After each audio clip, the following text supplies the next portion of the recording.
ಇತ್ತೀಚಿನ ಸಂಚಿಕೆಗಳನ್ನು ಜಾಹೀರಾತಿನ ಕಿರಿಕಿರಿ ಇಲ್ಲದೆ ನೋಡಿ.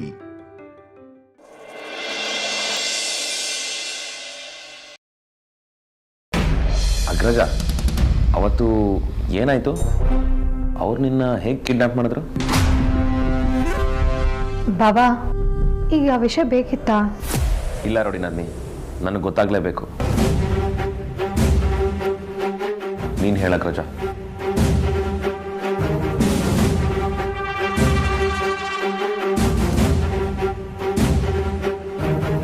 ನಿನ್ ಜೊತೆ ಇರೋ ಎಲ್ಲಾರನ್ನ ಸಾಯಿಸ್ತೀನಿ.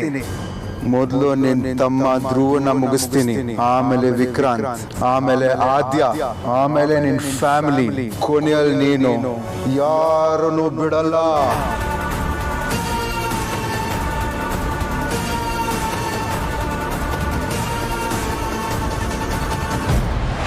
ವಿಕ್ರಾಂತ್ ಅವ್ರು ಬೆಳಗ್ಗೆ ವ್ಯಕ್ತಿಗೆ ಫೋನ್ ಮಾಡಿ ಅಪ್ಪನ ಹೆಸರು ಹೇಳಿ ನಿಮ್ಮ ಫ್ಯಾಮಿಲಿಲಿ ಯಾರನ್ನೂ ಉಳಿಸೋದಿಲ್ಲ, ಎಲ್ಲರೂ ಸಾಯಿಸ್ತೀನಿ ಅಂತ ಹೇಳ. ತೇಜಸ್ನ ಅರೆಸ್ಟ್ ಮಾಡಿಸಿರೋದಕ್ಕೆ ನಾನು ರಿವೆಂಜ್ ಖಂಡಿತವಾಗ್ಲೂ ತೊಗೊಳ್ತೀನಿ. ಇನ್ನು ಯಾರನ್ನೂ ಬಿಡೋದಿಲ್ಲ ಅಂತ ಬಾಯಿಗೆ ಬಂದಾಗ ಮಾತಾಡ್ತಿದ್ದ. ಹಾ ಅಗ್ರಜ, ಅದನ್ನು ರೌಡಿ ನಂದಿ ನನಗೆ ಹೇಳಿದ್ದಾಳೆ. ಆಮೇಲೆ ಏನಾಯಿತು? ಆ ವ್ಯಕ್ತಿಗೆ ತೇಜಸ್ ಬಗ್ಗೆ ಖಂಡಿತವಾಗ್ಲೂ ಗೊತ್ತಿದೆ ಅನ್ಸುತ್ತೆ. ಅದಕ್ಕೆ ಅವ್ನು ಫೇವರಾಗಿ ಮಾತಾಡ್ತಿದ್ದಾನೆ ಅಂತ ನಾನು ಪ್ರಜ್ವಲ್ ಅವನ ಬಗ್ಗೆ ತಿಳ್ಕೊಳ್ಳೇಬೇಕು ಅಂತ ಪೊಲೀಸ್ ಸ್ಟೇಷನ್ಗೆ ಹೊರಟು. ಆನ್ ದ ವೇ ನಾವು ಹೋಗ್ಬೇಕಾದ್ರೆ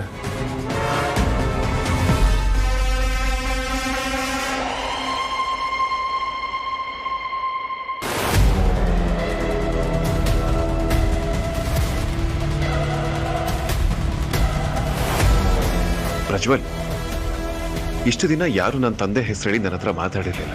ಈ ವ್ಯಕ್ತಿ ಮಾತಾಡಿದ್ದಾನೆ ಅಂದ್ರೆ ನನ್ನ ತಂದೆ ಬಗ್ಗೆ ಚೆನ್ನಾಗಿ ತಿಳ್ಕೊಂಡಿದ್ದಾನೆ ಅನ್ಸುತ್ತೆ. ಬೇರೆ ಯಾರೋ ಮುಖಾಂತರ ನಮ್ಮ ತಂದೆ ಹೆಸರನ್ನ ತಿಳ್ಕೊಂಡಿದ್ದಾನೆ ಅಂತಾನೆ ಅನ್ಕೊಳ್ಳೋಣ. ಬಟ್ ಅವನ ವಾಯ್ಸಲ್ಲಿ I could sense vengeance. Sir, ನಾವು ಹೇಗಿದ್ರು ಪೊಲೀಸ್ ಸ್ಟೇಷನ್ ಹೋಗ್ತಿದ್ದೀವಲ್ವಾ? ಆ ತೇಜಸ್ ಬಗ್ಗೆ ಏನಾದರೂ ಇನ್ಫಾರ್ಮೇಶನ್ ಸಿಕ್ಕಿದ್ರೆ ಇನ್ಸ್ಪೆಕ್ಟರ್ ಹತ್ರ ಕೇಳೋಣ ಅನ್ಸುತ್ತೆ.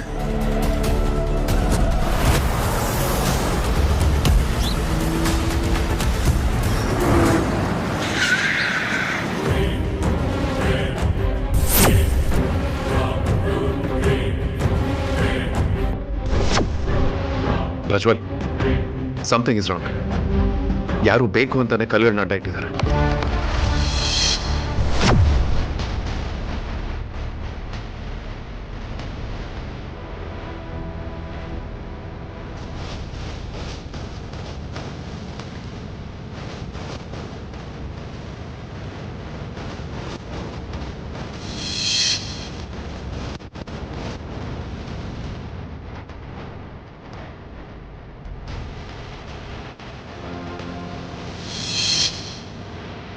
ನನ್ನ ಮುಖಕ್ಕೆ ಮಾಸ್ಕ್ ಹಾಕಿ ಯಾವುದೋ ಒಂದು ಜಾಗದಲ್ಲಿ ಕಟ್ಟ ಹಾಕಿದ್ರು. ಅವ್ರು ಯಾರು, ನನ್ನನ್ನು ಯಾಕೆ ಕರ್ಕೊಂಡು ಬಂದರು, ನನಗೇನೂ ಗೊತ್ತಾಗ್ತಿರ್ಲಿಲ್ಲ. ಇನ್ಫ್ಯಾಕ್ಟ್ ನನ್ನ ಅಕ್ಕಪಕ್ಕ ಜನರಿದ್ದಾರ, ನಾನು ಎಲ್ಲಿದ್ದೀನಿ, ನನಗೇನೂ ಗೊತ್ತಾಗ್ತಿರ್ಲಿಲ್ಲ.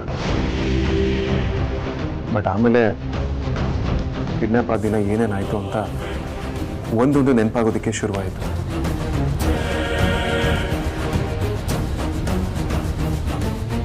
ನನ್ನ ಜೊತೆ ಪ್ರಜ್ವಲ್ನ ಕೂಡ ಕಿಡ್ನಾಪ್ ಮಾಡಿದ್ರು.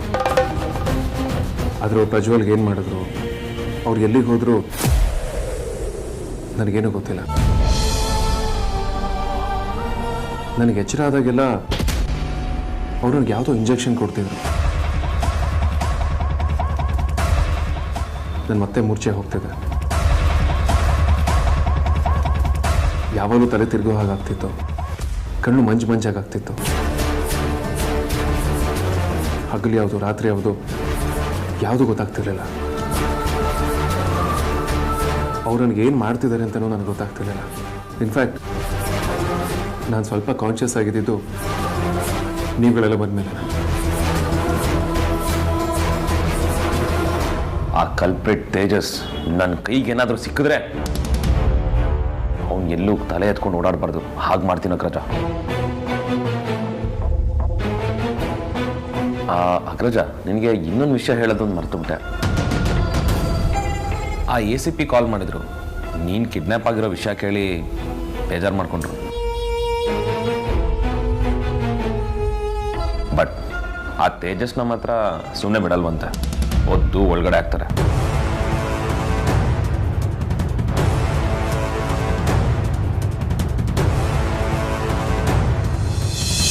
ಸೂರ್ಯನಾರಾಯಣನ್ ಫ್ಯಾಮಿಲಿನ ಸರ್ವನಾಶ ಮಾಡಲಿಲ್ಲ ಅಂದ್ರೆ ನಾನು ನನ್ನ ಹೆಸರು ಬದಲಾಯಿಸ್ಕೊಂತೀನಿ.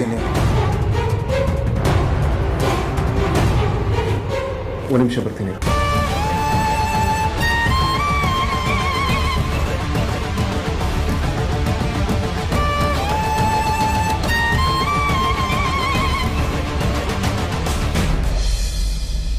ಪರಿ, ಅದಿತಿ, ಅಂಜು,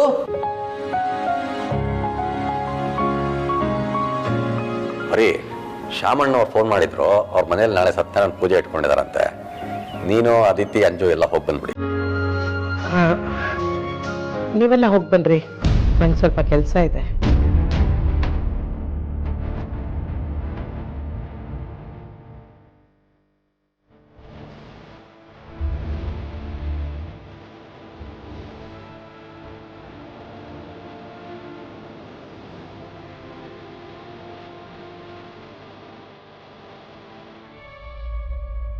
ಏನಾಯ್ತು ಪರಿ? ಯಾಕೆ ಒಂಥರ ಇದೆಯಾ? ಅಪ್ಪ, ಅಮ್ಮಂಗವ್ರು ತುಂಬಾ ಬೈದ್ಬಿಟ್ರು. ಯಾರು ಬೈದ್ರು ಅಂಜು? ಅಪ್ಪ, ಅಮ್ಮ ಪಾಪ ಇವತ್ತು ಕಾಲ್ ನೋವಿದೆ, ನಂಗೆ ಕೆಲ್ಸಕ್ಕೆ ಬರಕ್ಕಾಗಲ್ಲ ಅಂತ ಹೇಳಿದ್ಲು.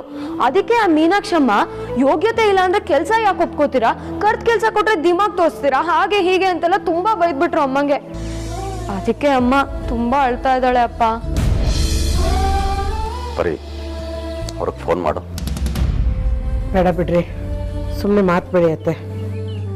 ಅವ್ರಿಗೆ ಫೋನ್ ಮಾಡಿಕೊಡು ಅನ್ನಲ್ಲ.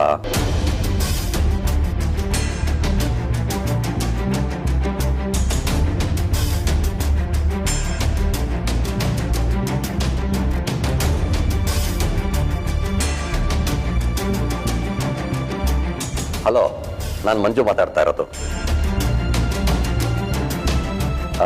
ನಿಮ್ಮ ಮನೇಲಿ ಕೆಲಸ ಮಾಡ್ತಾರಲ್ಲ ಪರಿಮಳಮ್ಮ, ಅವ್ರ ಗಂಡ ಮಾತಾಡ್ತಾ ಇದ್ದೀನಿ. ನೋಡಿ, ನೀವು ನನ್ನ ಹೆಂಡತಿ ಜೊತೆ ಏನು ಮಾತಾಡ್ತೀರಿ ಅಂತ ನನಗೆ ಗೊತ್ತು. ಅದಕ್ಕೆ ತಿಳಿಸ್ಬೇಕಾಗಿರೋ ವಿಷಯನ ನಾನೇ ತಿಳಿಸ್ಬಿಡ್ತೀನಿ. ಯಾರು ಹುಟ್ಟತಾನೆ ಬಡವರು ಶ್ರೀಮಂತರು ಅಂತ ಹಣೆ ಪಟ್ಟಿ ಕಟ್ಕೊಂಡು ಹುಟ್ಟಲ್ಲ.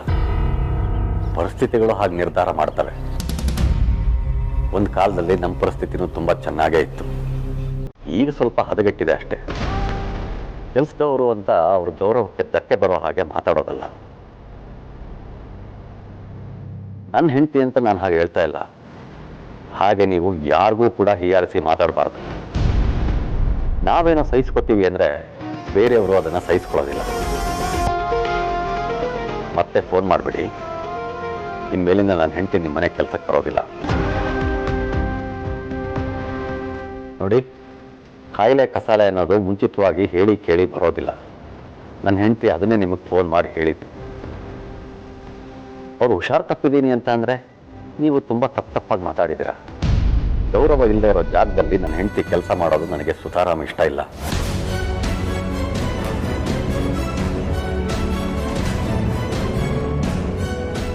ರೀ, ಯಾಕೆ ಇಷ್ಟು ನಿಷ್ಠೂರವಾಗಿ ಮಾತಾಡಿದ್ರಿ? ಅಲ್ಲ, ಏಕಾಏಕಿ ಹೀಗೆ ಕೆಲ್ಸಕ್ಕೆ ಬರಲ್ಲ ಅಂತ ಹೇಳಿಬಿಟ್ರೆ ಹೇಗೆ ಅಂತ. ಅಲ್ಲ ರೀ, ಅವ್ರ ಮನೇಲಿ ನಾನು ತಿಂಗಳು ಪೂರ್ತಿ ಕೆಲಸ ಮಾಡಿದ್ರೆ 7,000 ದುಡಿತಾ ಇದ್ದೆ. ಈಗ ಅದಕ್ಕೂ ಕೂತು ಬಂದ್ಬಿಡ್ತಲ್ಲ. ಈ ಥರ ಎಲ್ಲ ಅನ್ನಿಸ್ಕೊಂಡು ಕೆಲಸಕ್ಕೆ ಹೋಗೋ ಅಗತ್ಯ ಇಲ್ಲ ಪರಿ. ಅವ್ರು 7,000 ಕೊಟ್ಟರು ಅಷ್ಟೇ, 70,000 ಕೊಟ್ಟರು ಅಷ್ಟೇ. ಇನ್ನು ಮೇಲಿಂದ ನೀನು ಯಾರ ಮನೆಗೂ ಕೆಲಸಕ್ಕೆ ಹೋಗಬೇಡ. ಹಾಯಾಗಿ ಮನೇಲಿರು. ಹಾಯಾಗಿ ಮನೇಲಿ ಅಂದರೆ ಜೀವನ ಹೇಗೆ ಮಾಡೋದು? ಜೀವನದ ಬಗ್ಗೆ ನೀನು ಯೋಚನೆ ಮಾಡಬೇಡ. ಎಲ್ಲ ನಾನು ನೋಡ್ಕೋತೀನಿ. ಸೂಪರ್ವೈಸರ್ ಕೆಲಸ ಸಿಕ್ಕ ಮೇಲೆ ಸಂಪಾದನೆ ಜಾಸ್ತಿ ಆಗಿದೆ.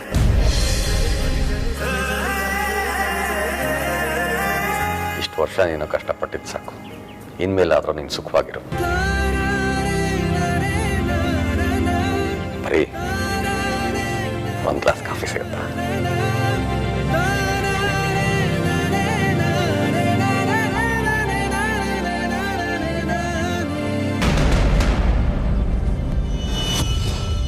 ಸಾರಿ ಪರಿ, ಕೆಲಸ ಕೈ ತಪ್ಪೋಯ್ತಲ್ಲ ಅಂತ ಈಗ ನಿನಗೆ ಬೇಜಾರಾಗಿರ್ಬೋದು. ಆದರೆ ನೀನು ಎಷ್ಟು ವರ್ಷ ಅಂತ ಕೆಲಸ ಮಾಡ್ತಾನೆ ಇರ್ತೀಯ. ನಿನಗೂ ವಯಸ್ಸಾಗ್ತಾ ಇದೆ, ಒಂದಷ್ಟು ವರ್ಷನಾದರೂ ಸುಖವಾಗಿರೋ.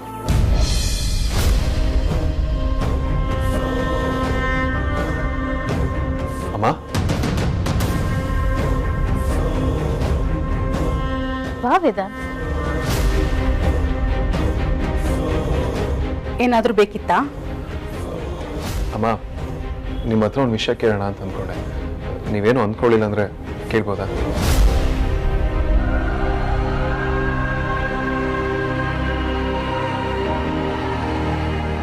ಇದೇನು ವೇದಾಂತ್ ಈ ಥರ ಕೇಳ್ತಾ ಇದೆಯಾ? ಅದೇನು ಅಂತ ಹೇಳು, ಖಂಡಿತ ನಾನು ಹೇಳ್ತೀನಿ. ಅಮ್ಮ, ನಾನು ಕಿಡ್ನಾಪ್ ಆದ ದಿನ ಬೆಳಗ್ಗೆ ನನಗೊಬ್ಬ ವ್ಯಕ್ತಿ ಫೋನ್ ಮಾಡಿದ್ದ.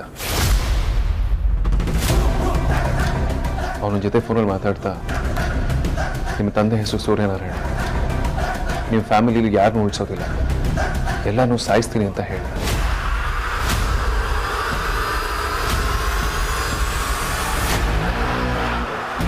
ಹೌದಾ? ಆ ಥರ ಹೇಳಿದ್ನಾ? ನೋಡು ವೇದಾಂತ್, ಇಂಥ ವಿಚಾರನ ನೆಗ್ಲೆಕ್ಟ್ ಮಾಡಬಾರ್ದು. ಮೊದಲು ಹೋಗಿ ಪೊಲೀಸ್ ಕಂಪ್ಲೇಂಟ್ ಕೊಡು. ಹಾಗೆ ಇನ್ಮೇಲಿಂದ ನೀನು ತುಂಬಾ ಹುಷಾರಾಗಿರ್ಬೇಕು. ಅವ್ರು ಯಾವಾಗ ಏನ್ ಮಾಡ್ತಾರೆ ಅಂತ ಹೇಳಕ್ಕಾಗಲ್ಲ. ಸರಿ ಅಮ್ಮ, ಹಾಗೆ ಮಾಡ್ತೀನಿ. ಬಟ್ ಇದೇ ಫಸ್ಟ್ ಟೈಮ್ ಅಮ್ಮ. ನನ್ನ ಹತ್ರ ಅಪ್ಪನ ಹೆಸರು ಹೇಳಿ ಯಾರೂ ಮಾತಾಡಿರಲಿಲ್ಲ. ಆ ವ್ಯಕ್ತಿಗೆ ನಮ್ಮ ಕುಟುಂಬದ ಬಗ್ಗೆ ಎಲ್ಲ ಗೊತ್ತಿದೆ ಅನ್ಸುತ್ತೆ. ಅವನಿಗೆ ನಮ್ಮ ಫ್ಯಾಮಿಲಿ ಮೇಲೆ ಹಳೆ ದ್ವೇಷ ಇರಬೇಕು ಅನ್ನಿಸ್ತದೆ ಅಮ್ಮ.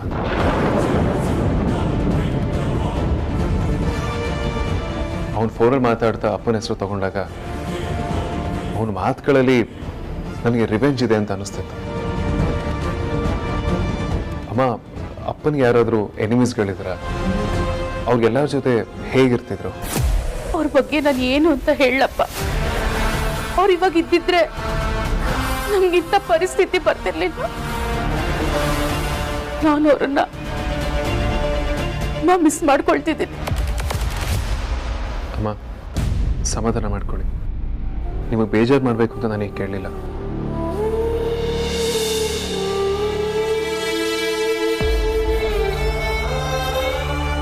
ಅವನು ಯಾರು ಅಪ್ಪನ ಬಗ್ಗೆ ಮಾತಾಡ್ತಿದ್ನಲ್ಲ ಅಂತ ಕೇಳಿದೆ ಅಷ್ಟೇ ಅಮ್ಮ.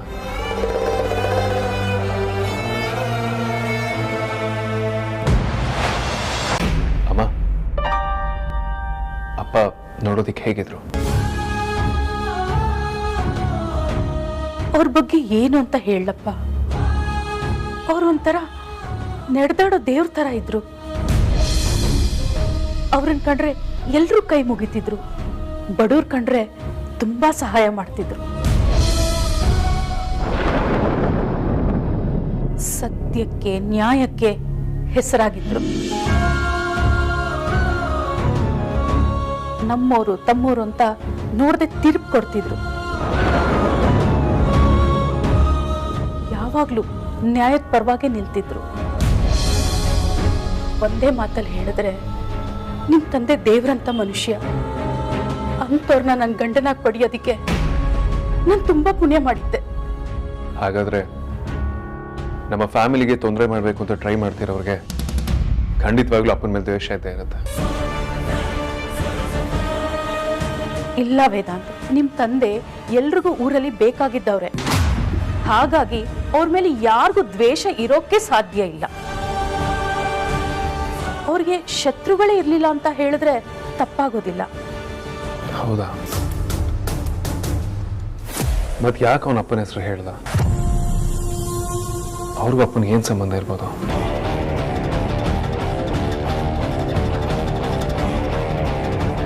ಇಲ್ಲಮ್ಮ, ನಮ್ಮ ಪಾಸ್ಟ್ಗೋ ವ್ಯಕ್ತಿಗೂ ಏನೂ ಸಂಬಂಧ ಇದೆ. ಖಂಡಿತವಾಗ್ಲೂ ಏನೋ ಲಿಂಕ್ ಇದೆ ಅನ್ನಿಸ್ತದೆ. ಇಲ್ಲ ವೇದಾಂತ್, ಅವ್ರಿಗೆ ಶತ್ರುಗಳಿದ್ದಾರೆ ಅಂದ್ರೆ ನಾನಂತೂ ನಂಬೋದಿಲ್ಲ. ಯಾಕಂದ್ರೆ ನಿಮ್ ತಂದೆ ತುಂಬಾ ಒಳ್ಳೆ ಮನುಷ್ಯ. ಮೇಲಾಗಿ ಅವರು ತುಂಬಾ ಜನಕ್ಕೆ ಸಹಾಯ ಮಾಡಿದ್ದಾರೆ. ನೊಂದೋರ್ಗೆ ಬಂದೋರ್ಗೆ ನ್ಯಾಯ ಕೊಟ್ಟಿದ್ದಾರೆ. ಅವ್ರನ್ನ ಕಂಡ್ರೆ ಎಲ್ರೂ ಗೌರವ ಕೊಡ್ತಿದ್ರು. ಅವ್ರನ್ನ ಯಾರು ದ್ವೇಷಿಸ್ತಾನೇ ಇರಲಿಲ್ಲ.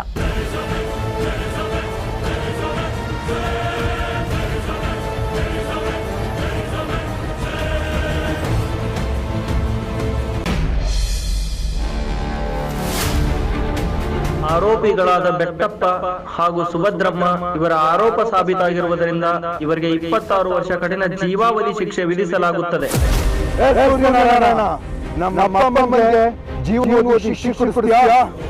ನಿನ್ನ ನೀನ್ ಇಡೀ ಕುಟುಂಬನ ಸರ್ವನಾಶ ಮಾಡ್ತೀನಿ.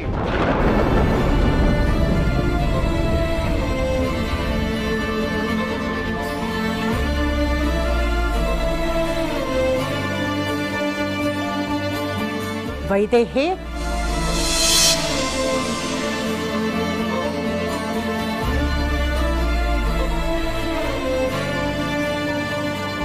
ವೈದೇಹಿ. ಅಮ್ಮ, ಯಾಕಮ್ಮ ಆತಂಕದಲ್ಲಿದ್ಯಾ? ಏನಾಯ್ತು? ಏನೂ ಇಲ್ಲಮ್ಮ, ಯಾವಾಗ್ಲೂ ಹೇಗಿರ್ತೀನೋ ಹಾಗೆ ಇದ್ದೀನಿ. ನಾನು ನಿನ್ ತಾಯಿ ಕಣೆ. ನಿನ್ ಮುಖ ನೋಡಿದ್ರೇನೆ ಗೊತ್ತಾಗತ್ತೆ ನೀನ್ ಬೇಜಾರು ಮಾಡ್ಕೊಂಡಿದ್ಯಾ ಅಂತ. ಅದೇನು ಅಂತ ಹೇಳಮ್ಮ. ನನ್ನ ಹೆಸರು ಹೇಳ್ಕೊಂಡು ಬಂದಿದ್ದಾಳಲ್ಲ, ನನ್ನ ಮಕ್ಕಳನ್ನ ಹೆತ್ತಿದ್ದೀನಿ, ಹೊತ್ತಿದ್ದೀನಿ, ಸಾಕಿದ್ದೀನಿ, ಸಲಹಿದ್ದೀನಿ ಅಂತ. ಹೀಗೆ ವೇದಾಂತ್ ಹತ್ರ ಅವ್ರ ಅಪ್ಪನ ಬಗ್ಗೆ ಮಾತಾಡ್ತಾ ಇದ್ದಾಳೆ. ಇಷ್ಟಕ್ಕೂ ನನ್ನ ಗಂಡನ ಬಗ್ಗೆ ಅವಳು ಯಾರಮ್ಮ ಮಾತಾಡೋದಕ್ಕೆ? ಈಗ ಏನ್ ಹೇಳಿದ್ಲು ಅಂತ ಇಷ್ಟೊಂದು ಕೋಪ ಮಾಡ್ಕೊಂಡಿದ್ಯಾ? ಕೋಪ ಅಲ್ಲಮ್ಮ, ನನ್ನ ಗಂಡ ಜಡ್ಜ್ ಆಗಿದ್ರು, ಇಡೀ ಊರೇ ಕೊಂಡಾಡೋರು, ತುಂಬಾ ನಿಷ್ಠಾವಂತರು ಅಂತ ಎಲ್ಲ ನಿಜನೇ ಹೇಳಿರ್ಬೋದು. ಆದ್ರೆ ನನ್ನ ಗಂಡನ ಬಗ್ಗೆ ಅಷ್ಟೆಲ್ಲ ಮಾತಾಡೋದಕ್ಕೆ ಅವಳಿಗೆ ಯಾರಮ್ಮ ಅಧಿಕಾರ ಕೊಟ್ರು? ನನಗೆ ಸಂಕಟ ಆಗಲ್ವಮ್ಮ? ನನಗೀಗ ಬರ್ತಿರೋ ಕೋಪಕ್ಕೆ ಅವಳಿಗೆ ಈಗಲೇ ಮನೆಯಿಂದ ಹೊರಗೆ ಹಾಕ್ಬೇಕು ಅನಿಸ್ತಾ ಇದೆ. ಇಷ್ಟೇ ತಾನೇ? ಇಷ್ಟಕ್ಕೆಲ್ಲ ನೀನ್ ಯಾಕೆ ತಲೆ ಕೆಡಿಸ್ಕೊಳ್ತೀಯ? ಹೇಳಿದ್ರೆ ಹೇಳ್ಕೊಳ್ತಾಳೆ ಬಿಡು. ಏನಮ್ಮ ನೀವು? ಅವಳು ಯಾರೋ ನನ್ನ ಗಂಡನ ಬಗ್ಗೆ ಅಷ್ಟೆಲ್ಲ ಮಾತಾಡ್ತಿದ್ದಾಳೆ, ತಲೆ ಕೆಡಿಸ್ಕೋಬೇಡ ಅಂತ ಹೇಳ್ತಿದ್ದೀರಲ್ಲ. ಅಷ್ಟಕ್ಕೂ ನನ್ನ ಗಂಡನ ಬಗ್ಗೆ ಮಾತಾಡೋದಕ್ಕೆ ಅವಳು ಯಾರಮ್ಮ? ಇದಕ್ಕೆ ಕಣೆ ನಾನು ನಿನ್ನ ದಡ್ಡಿ ಅನ್ನೋದು. ಅಲ್ಲ ಕಣೆ, ನಿನ್ ಗಂಡನ ಬಗ್ಗೆ ಯಾರು ಗೊತ್ತಿಲ್ಲ ಹೇಳು?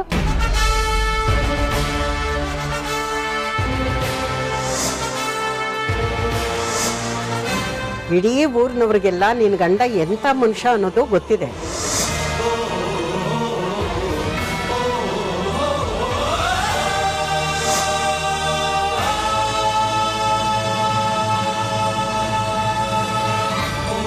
ಅವನೇನ್ ಕೆಲಸ ಮಾಡ್ತಿದ್ದ, ಹೇಗಿದ್ದ ಅನ್ನೋದು ಎಲ್ಲರಿಗೂ ಗೊತ್ತಿದೆ. ಅಂತದ್ರಲ್ಲಿ ಇವಳು ಗೊತ್ತಿರಲ್ವಾ? ಅದೇಮ್ಮ, ಅದೇ ಹೇಗ್ ಗೊತ್ತಾಯ್ತು ಅಂತ. ಮತ್ತೆ ಪೆದ್ದಿ ತರ ಮಾತಾಡ್ಬೇಡ ಕಣೆ. ಈ ಮನೆಗೆ ನಿನ್ನ ಹೆಸರು ಹೇಳ್ಕೊಂಡು ಬಂದಿದ್ದಾಳೆ ಅಂದ್ರೆ ನಿನ್ ಬಗ್ಗೆ, ನಿನ್ ಗಂಡನ ಬಗ್ಗೆ ತಿಳ್ಕೊಂಡೇ ಬಂದಿರಲ್ವಾ? ಅವಳಿಗೆ ಯಾರು ಎಲ್ಲ ಹೇಳಿ ಕಳಿಸಿದ್ದಾರೆ. ಅದಕ್ಕೆ ಅವಳಿಗೆ ಏನ್ ಗೊತ್ತಿದ್ಯೋ ಅಷ್ಟು ಮಾತ್ರ ಹೇಳ್ತಾ ಇದ್ದಾಳೆ. ಹಾಗೇನಾದ್ರೂ ಅವಳು ನಿಜವಾದ ಹೆಂಡತಿ ಆಗಿದ್ರೆ ನಿನ್ ಗಂಡನ ಬಗ್ಗೆ ವೇದಾಂತ್ ಮುಂದೆ ಎಲ್ಲ ಹೇಳಿರೋಳು. ಈಗ ತಪ್ಪಿಸ್ಕೊಳ್ಳೋದಕ್ಕೋಸ್ಕರ ಜಡ್ಜ್ ಆಗಿದ್ರು, ದೇವರಾಗಿದ್ರು ಅಂತ ಎಲ್ಲ ಹೇಳ್ತಾ ಇದ್ದಾಳೆ. ಅವಳ ಮಾತಿಗೆಲ್ಲ ನಿನ್ ತಲೆ ಕೆಡ್ಸ್ಕೋಬೇಡಮ್ಮ, ಆರಾಮಾಗಿರೋ. ಹಾಗಲ್ಲಮ್ಮ, ವೇದಾಂತ್ ಇವ್ರುಗಳ ಮಾತು ನಂಬೋದ್ರಿಂದಾನೆ ಅವ್ರ ತಂದೆ ಶತ್ರುಗಳೆಲ್ಲ ಬಂದು ನನ್ನ ಮಗನ್ ತೊಂದರೆ ಕೊಡ್ತಾ ಇರೋ. ಇದೇ ತರ ಆದ್ರೆ ವೇದಾಂತ್ ನಮ್ಮ ಕುಟುಂಬನ ಹೇಗಮ್ಮ ಕಾಪಾಡ್ಕೋತಾನೆ? ಇದಕ್ಕೆ ನಾನು ಎಲ್ಲ ವಿಷಯನೂ ವೇದಾಂತ ಹತ್ರ ಹೇಳೋಣ ಅಂತ ಹೇಳಿದ್ದು. ಒಂದು ಸಲ ನಾವು ಹೇಳಿದ್ವಿ ಅಂತ ಇಟ್ಕೋ, ಆಮೇಲೆ ನಾವು ನಿಶ್ಚಿಂತೆಯಿಂದ ಇರ್ಬೋದು. ಇರು, ನಾನು ಈಗಲೇ ವೇದಾಂತಕ್ಕೆ ಹೇಳ್ತೀನಿ. ಅಮ್ಮ, ನಮಗ್ ದಮ್ಮಯ್ಯ ಅಂತೀನಿ, ವೇದಾಂತ್ಗೆ ಏನು ಹೇಳಕ್ ಹೋಗ್ಬೇಡಿ. ಹೇಳಿದ್ರೆ ಏನಾಗುತ್ತೆ ಅಂತ ನಾನು ನಿಮ್ಗೆ ಆವತ್ತೇ ಹೇಳಿದ್ದೀನಿ. ಈ ವಿಷಯನ ದಯವಿಟ್ಟು ಇಲ್ಲಿಗೆ ಬಿಟ್ಬಿಡಿ ಅಮ್ಮ, ನಿಮ್ಮ ಕೈ ಮುಗ್ದು ಕೇಳ್ಕೊತೀನಿ. ನಮ್ಮ ಶತ್ರುಗಳು ನಮ್ಮ ಕಣ್ ಮುಂದೆನೆ ನಮ್ಮ ಮನೆ ಹಾಳು ಮಾಡಬೇಕು ಅಂತ ನೋಡ್ತಿದ್ದಾರೆ. ಅದನ್ನ ನೋಡ್ಕೊಂಡು ಸುಮ್ಮನೆ ಇರೋದಕ್ಕಾಗತ್ತೇನೆ? ನಮ್ಮನೆ, ನಮ್ಮ ಮಕ್ಕಳನ್ನ ಕಾಪಾಡ್ಕೊಳ್ಳೋದು ನಮ್ಮ ಜವಾಬ್ದಾರಿ. ಇನ್ನು ಅವ್ರಿಗೆ ಹೆದರ್ಕೊಂಡಿದ್ರೆ ನಮ್ಮನ್ನ ಸಾಯಿಸೇ ಬಿಡ್ತಾರೆ ಅಷ್ಟೇ. ನಾನು ಆ ಥರ ಹೇಳಿಲ್ಲಮ್ಮ, ನೇರವಾಗಿ ವೇದಾಂತ್ಗೆ ವಿಷಯ ಮುಟ್ಸೋದು ಬೇಡ ಅಂದೆ. ಆದರೆ ಇದೇ ವಿಷಯನ ವೇದಾಂತ್ಗೆ ಬೇರೆ ಥರದಲ್ಲಿ ನಾವು ಹೇಳಬೇಕು. ಬೇರೆ ಥರ ಅಂದರೆ ಯಾವ ಥರ?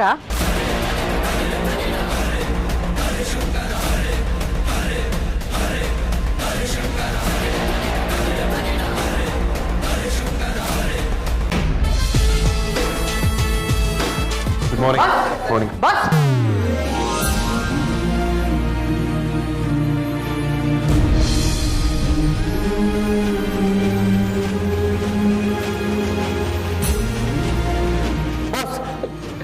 ಹೇಳ್ದೆ ಕೇಳ್ದೆ ಎಲ್ಲೋಗಿದ್ರಿ ಬಾಸ್?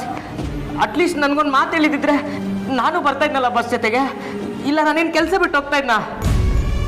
ನೀವಿಲ್ದೆ ನಾನು ಎಷ್ಟು ಕಷ್ಟಪಟ್ಟಿದ್ದೀನಿ ಗೊತ್ತಾ ಬಾಸ್? ಸರಿಗೆ ಊಟ ತಿಂಡಿ ಏನೂ ಮಾಡಿಲ್ಲ ಬಾಸ್. ಶ್ರೀಕಾಂತ, ನಾನು ಕಿಡ್ನಾಪ್ ಆಗ್ತೀನಿ ಅನ್ನೋ ವಿಚಾರ ನನಗೆ ಗೊತ್ತಿತ್ತ? ನೀವು ಒಳ್ಳೆ ಮದುವೆಗೆ ಇನ್ವಿಟೇಷನ್ ಕೊಡದೇ ಇರೋರ ಥರ ನನ್ನನ್ನು ಯಾಕೆ ಕರೀಲಿಲ್ಲ ಅಂತ ಕೇಳ್ತಿದ್ದೀರಾ. ಕಿಡ್ನಾಪರ್ಸಿಗೆ ಯಾರು ಇಂಪಾರ್ಟೆಂಟು ಅವ್ರನ್ನ ಕಿಡ್ನಾಪ್ ಮಾಡ್ಕೊಂಡು ಹೋಗ್ತಾರೆ. ಊರವ್ರನ್ನೆಲ್ಲ ಕರ್ಕೊಂಡು ಹೋಗೋಕ್ಕೆ ಅದೇನು ಬಿಗ್ ರೂಟನ? ಸುಮ್ಮನೆ ರೀ ಸಾರ್ಥಕ್ ಸರ್.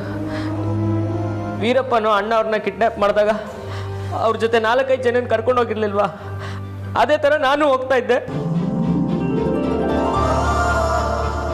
ದೇವಸ್ಥಾನದಲ್ಲಿ ದೇವರೇ ಇಲ್ಲದೆ ಇದ್ಮೇಲೆ ಪೂಜಾರಿ ಏನು ಮಾಡ್ತಾನೆ ಹೇಳಿ? ಪೂಜೆ ಮಾಡೋಕ್ಕಾಗತ್ತಾ? ನೋಡಿ ಬಾಸ್, ಇನ್ಮೇಲೆ ನೀವೆಲ್ಲೇ ಹೋದ್ರು ನನ್ನನ್ನು ಜೊತೆ ಕರ್ಕೊಂಡೇ ಹೋಗ್ಬೇಕು. ನಾನು ಹೇಳ್ದೆ ಕೇಳ್ದೆ ಎಲ್ಲೂ ಹೋಗಂಗಿಲ್ಲ. ನಿಮ್ಮನ್ನು ಕಿಡ್ನ್ಯಾಪ್ ಮಾಡ್ತಾರೋ ಇಲ್ಲ ಕತ್ಕೊಯ್ತಾರೋ ನನಗೆ ಗೊತ್ತಿಲ್ಲ. ಒಟ್ಟಿನಲ್ಲಿ ನಾನು ಜೊತೆಗೆ ಬಂದೇ ಬರ್ತೀನಿ ಬಾಸ್.